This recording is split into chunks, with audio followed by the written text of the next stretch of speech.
Doing it again. Hey, come on, butt. Why don't you stay down? Keep your butt down. Come on.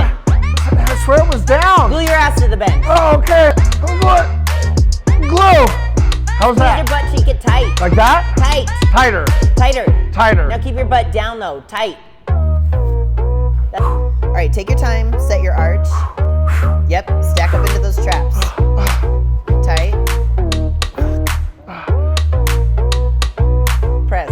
Got it. Just sit down.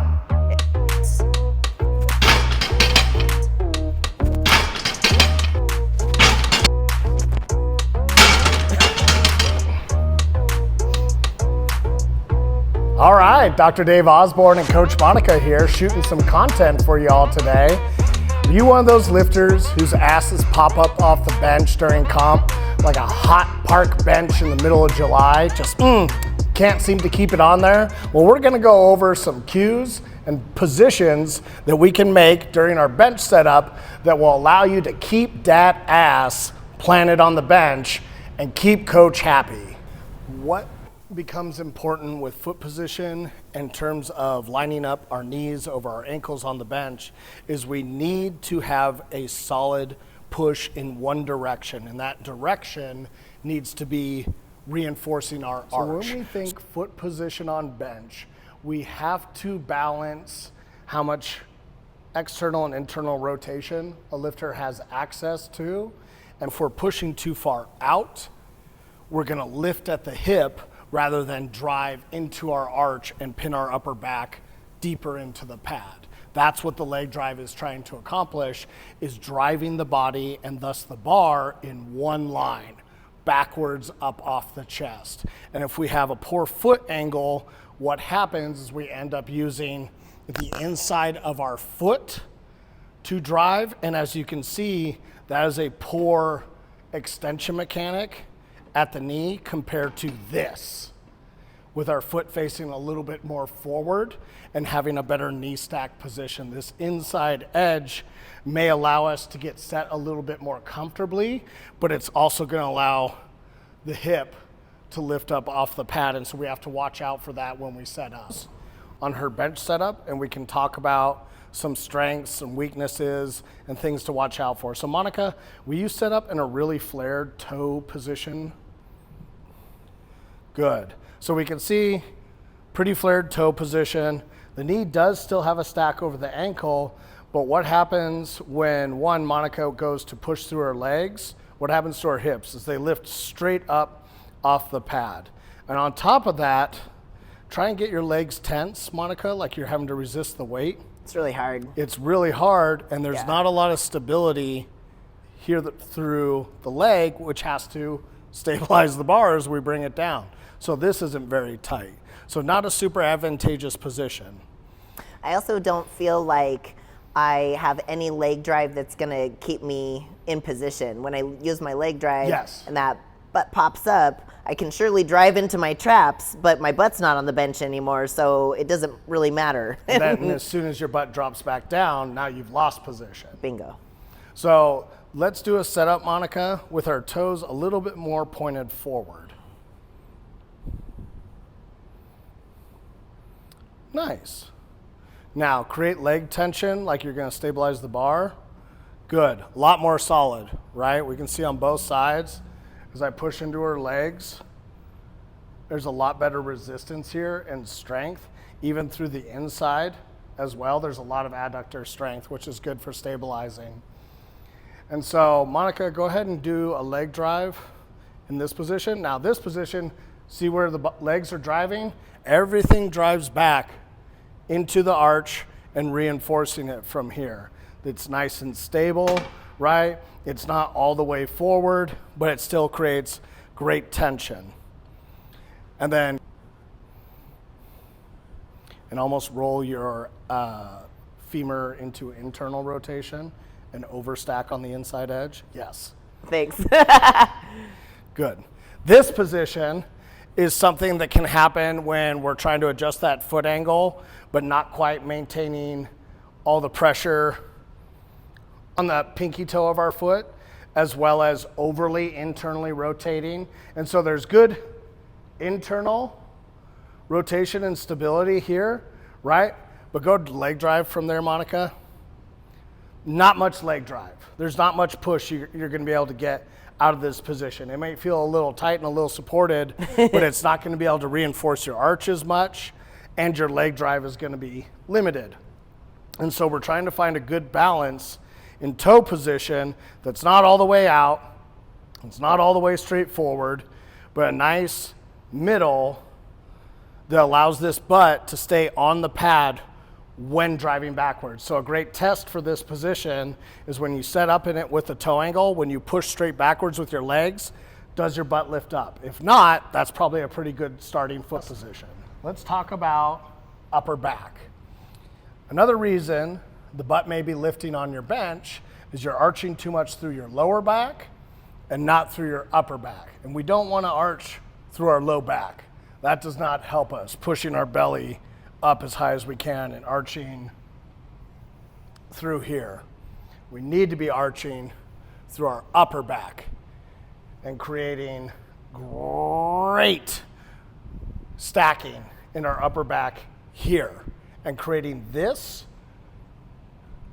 creating the arch in here, not down here, right up top in the upper back. And that's going to free up our shoulders a lot better, as well as stabilize them, and then create this awesome platform for us to stack the bar into and press the bar off of. Monica's gonna set up in arch, and I'm going to have her do her low back first and show you what not to do. And we'll go over how mechanically that's lifting the butt up. It's probably gonna be really hard for her to do because that's a shitty way to set up, and we don't do that anymore. But if she angles her toes out a lot and drives her belly button into the ceiling.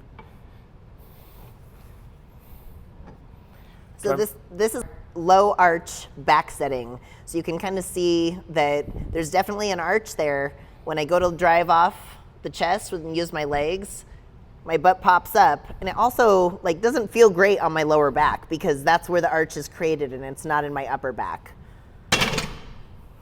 Now she's gonna set up and create an arch in her upper back, and you'll see the difference in shape. See how she lifts up and stacks on top of her shoulders? That's gonna pin the shoulders to the pad and allow her to arch through here. Shoulders get good, feet get set a little bit straight ahead, and she touches into her upper back and presses out.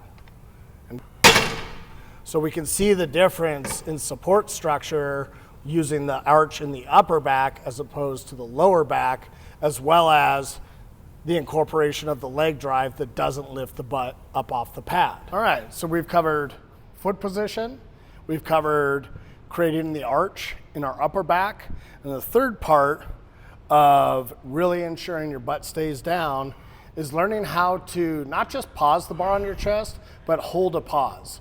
A great bencher should have zero issues with long bench calls because they're supported and they're tight and they're locked in and the bar is stable. And if the bar is stable, you're not going to be sitting down in the bottom forever. So if you've ever bitched and complained about a long press command, it's because you can't fulfill the job on your end and keep the bar stable on your chest. It's not that hard if you set up stable and you do it right. I'm going to have Monica do a quick pause, quite a touch and go, but a quick pause, and you'll see some differences in her bar position coming back up in that bar path, where her hips set, and we're just kind of go through a couple things that can go wrong with a quick touch. So Monica, we're gonna do a quick touch and show me a butt lift with a quick touch. Start, pop it. Kind of like that, so not receiving the weight well. Monica, can you show me an elbow flare off the chest? Elbow flare off the chest. Good. And can you do an elbow flare the other way? Elbow flare the other way. Lift the butt in to finish through. I had it. I was just showing That was you. great. You sold it. You sold it really well. Scared me. Those are typically what you're going to see with quick pauses on why the butt comes up as a result of it, right? The first kind of drops you into your feet. You rock it back up. you had some bad foot position, you either press the bar too straight up and then have to get your hips pushing up off the pad to knock it back, or you overflare off the chest, get stuck in the triceps, and then have to lift your butt up to try and ratchet it back up to lockout. All these things compromised Monica's shape, her position, her arch, her leg drive, her technique in some way. And so instead, we have to use all our fundamentals: good foot position, good arch in the upper back, and a long pause stacked into the upper back that we've created the arch in to create stability and create motionlessness. And once it's motionlessness, accelerate the bar, lean back into the pad, and drive it up. So let's do a good one.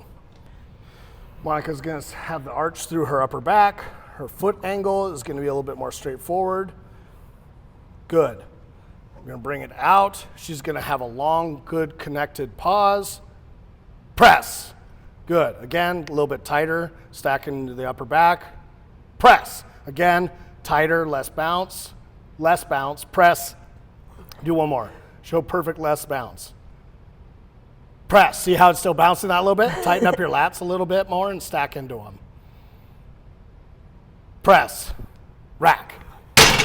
Good. So even with light weights, it gets a little tricky to make that weight pin, right? But every time she's stacking into her upper back, waiting till that bar is motionless and not pressing beforehand and showing good accountability and integrity. And once it is motionless, even with lighter weights, boom, exploding back up again. And treating the movement with the attention it deserves, especially if you're already not executing one of the most important parts, which is keeping the butt planted on the pad.